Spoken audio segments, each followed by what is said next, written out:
Hey guys, Kyle here with Transforming Games on that, and I know it's been a while since I've done deck profile or anything, but basically, um, it's kind of hard to find like decks that I wanted to work on, and I was actually stuck on one deck for quite a while, more than than I was liking. So we're gonna show that deck off now. So if you read the title of the video, you know that we are talking about Cosmos. And the stratagem makes Cosmos a lot more relevant now, more than ever before, because he can actually KO a lot more characters outside of like things like combiners or titans like Metroplex or things of that ilk. But for our partners, I was originally playing Airstrike Patrol, and because they weren't Autobots, basically, we had a old list back from way forward with Cosmos where we were playing the Rescue Patrol. But I wanted to try and see if there was a way to play it without the Rescue Patrol. So we tried with the Airstrike first, and it performed okay. There were definitely a lot of scenarios where Cosmos wasn't able to trigger fast enough to where it would basically, these guys would all swing and then Cosmos would swing, maybe not trigger, and then I would have to swing with Cosmos on the reset in order to not miss his trigger, and that just felt bad. So I ended up trying to play more whites, but thing about playing more whites than you would like is that fact that you just don't get to swing for as much as you want. So Tailwind, the Airstrike guys basically just couldn't swing for enough when I had to play more whites because it didn't have the natural bold built in or the white crits from Rescue Patrol. So a few weeks, got a few games in, and yeah, just did not like, and I ended up feeling that this was just inferior to the Rescue Patrol. So yes, the Rescue Patrol is all Autobots. Yes, they don't particularly have much defense, or well, they have a decent amount of HP, I guess, but they don't have any defense or any way to defend more. What they do have is Sea Watch. So Sea Watch, if you don't know, if you flip two whites, you get to flip three more cards. So what that means is you flip your first white, you flip two cards for that white. Then the second white, when you crit your crit, is how I like to refer to it as. You basically get to flip three more cards. So just for flipping two whites, you get an extra bold three.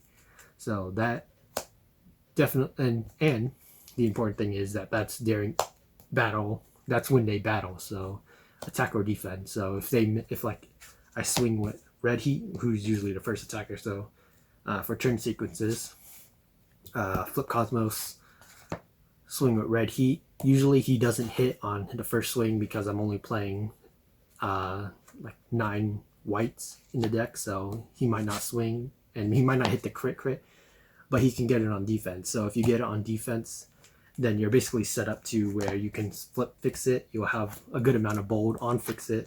You'll be able to swing fix it. Oh god, you'll swing fix it, and then he'll usually trigger the double crit, and then that will allow you to set up to where if you potentially get enough, you can swing with Cosmos this turn, or if you don't have enough, then you can swing with Sea Watch. And then because you're 4 wide, you're able to swing Cosmos in on the third or fourth turn in order to make sure that you don't miss the trigger, which is the reason for why I feel you probably have to go 4 wide with Cosmos, because just being 3 wide, yes, Lionizer is fun. There's no denying Lionizer, Demolishers, those types of things are fun, but they just don't let you, they just feel too linear, I guess. Like just being, it's hard to explain because just being 3 wide, so if you're just 3 wide, you just don't get as much leniency on Cosmos, and it just makes you rely on him more. Whereas because we're playing these 3 guys, we can actually make it to where Cosmos focuses one character and KOs that character, and then these guys can focus another character and basically KO a character. So every wheel, you're basically able to KO 2 characters, which is very important because Cosmos can only do so much work. You can only reshuffle your deck so many times before he dies. So yeah, having your other characters be able to do work as well is very important. And because they swing with their double crits, we're actually not playing straight orange, we're playing orange black, just to guarantee that the additional bold matters and that you're going to get the guaranteed damage, because you just want to ensure your kills. So with that being said, we will move on to the deck profile, or the deck, I guess. Alright, so we're playing, for our upgrades, we're playing 3 Power Punch, 3 Smoke Thrower, 2 Combat Dagger, 1 Backup Beam, 3 Field Communicator, 2 Nitro Booster, and 1 Pocket Processor. So this is actually all the upgrades that we're playing in the deck. So we have quite a few weapons. We have 9 weapons in specific, all bold. Bold 3 is very strong. There's no reason for you to not play Power Punch in a Cosmos deck unless it's like blue or something. But yeah, so bold 3.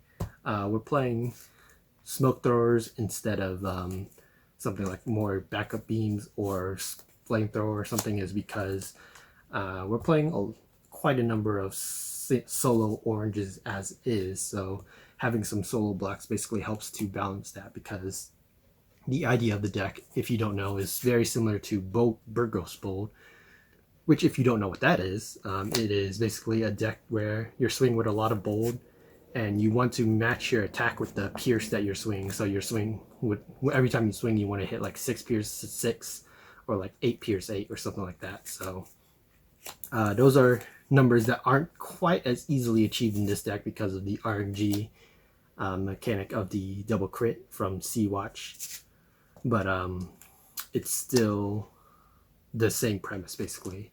1 Backup Beam as a recurable weapon because of the green, and then 2 Combat Dagger, mainly for the pit, but also sometimes the bold 1 gets you there. If you flip the double white, then you basically get, this is basically just bold 4. So it's really all not that bad. 2 Nitro Boosters. This card basically lets you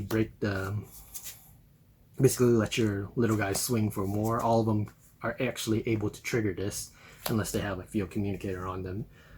So if you have this on like Cosmos, for example, you can swing Cosmos. If you don't hit, then you're going to have to scrap this time tapping. But if you get it to a turn where you're able to swing with Cosmos on the third turn and swing, and then you have this as well, then you're probably pretty close to winning, because you'll basically be able to swing Cosmos on the third turn, you'll kill character, and then 4th turn or whatever, Sea-Watch will swing, and then Cosmos will swing again. And then from there, you'll probably be close enough to hit the KO or the reshuffle again, so then you just reshuffle with Cosmos and do all that cool junk, and man. Alright. Field Communicator.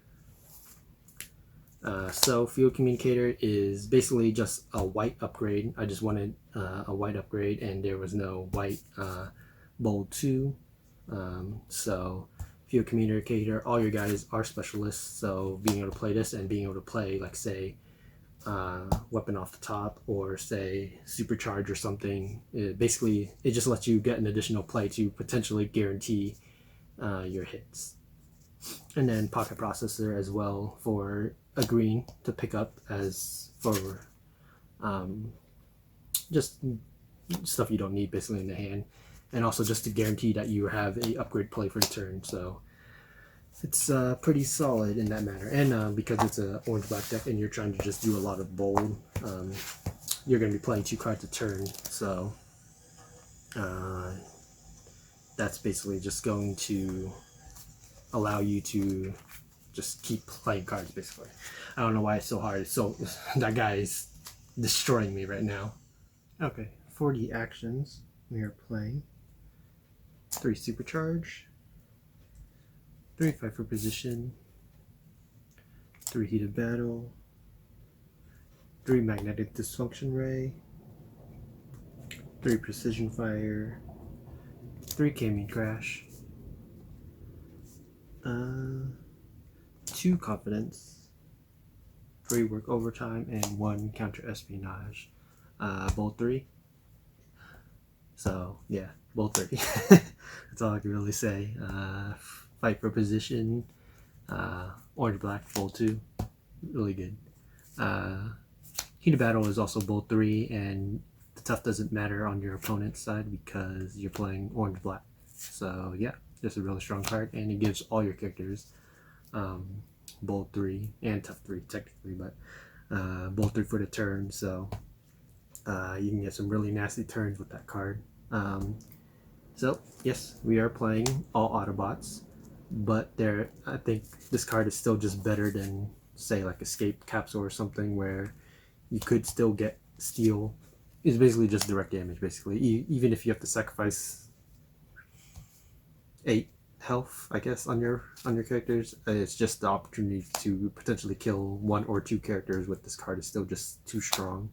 And it's not like you have to play it anyway if you draw it. So yeah, still just easily just one of the best orange blacks to be playing at the time. So precision fire, orange black, and just more direct damage basically.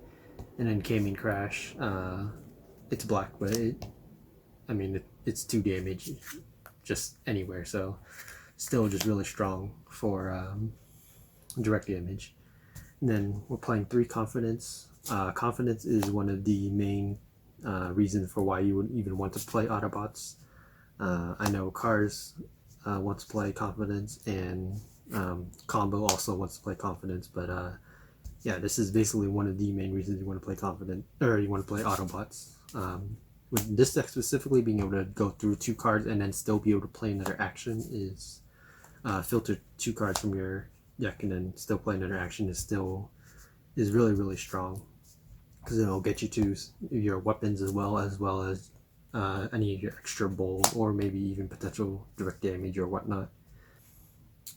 And then we were playing 3 work overtime. Originally this was hit and run because the white and black definitely helped on offense a lot, but I found that just playing the hit and run card, like you could flip Cosmos to this mode and you could move damage off them, which was nice and everything, but this ability specifically isn't as impactful because you only have 1 or 2 cards in hand, and sometimes I found that I wanted to keep one of those 2 cards, especially if it was an action or something. So I ended up just cutting the hit and runs and just playing work overtime instead, because since you're always trying to play 2 cards anyway, since all your cards are live outside of like Combat Dagger, but you could still play that. So because you just won't have that many cards sitting in hand always, if you draw this, then you just replenish your hand and you get to do more stuff, which I found probably just a little better. And then 1 of espionage.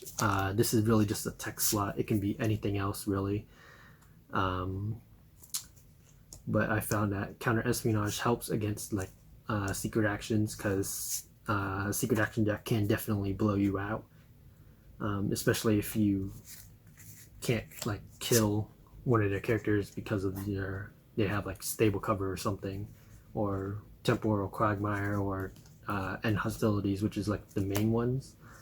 So yeah, counter espionage just lets you get rid of the secret action and just keep going and potentially get to your deck's win condition. So that's the main deck. I don't have a sideboard per se, but what I would honestly suggest is there are some decks in the metagame right now where you won't need Cosmos' stratagem. Specifically, I'm thinking of what we call Remember the Titans, but it's Quake and Garax, Fangry and Kreb, and then Horrible and Briscoe, and those are all under you can kill them all with Cosmos' normal ability. So I would just cite that out and play something like Leap of Faith in order to potentially play more cards and try and win yourself against that matchup, because yeah, it's that deck in specifically is one of the reasons for why I had a lot of trouble finding a build that I liked enough with Cosmos, because that deck is honestly just too much for this deck to really compete with. But that's probably about the only real bad matchup. Cosmos, you can easily have these guys just focus Sky Shadow and then just kill the combined form with Cosmos himself, so it doesn't really matter what color the Sky Shadow is. And Jesus Christ, dude. Alright, well, since my neighbors don't seem to want to cooperate with me today, I literally waited like 2 hours since I started recording, and everyone just wants to mow their lawn today. So that'll be it for this deck profile. If you like the deck profile, hit the like button down below, or maybe even subscribe, because we're trying to do all sorts of content nowadays, and I honestly forgot what I was going to say because I had to wait 2 hours in order to freaking finish recording this. So yeah, we'll just leave it at that, and I think they're done. No, they're just moving away. Okay. Yeah. Like, subscribe. We're gonna be doing more content, all that stuff, yada yada. I don't really know what else I was gonna say, so we're just gonna end it there. All right. See you guys later.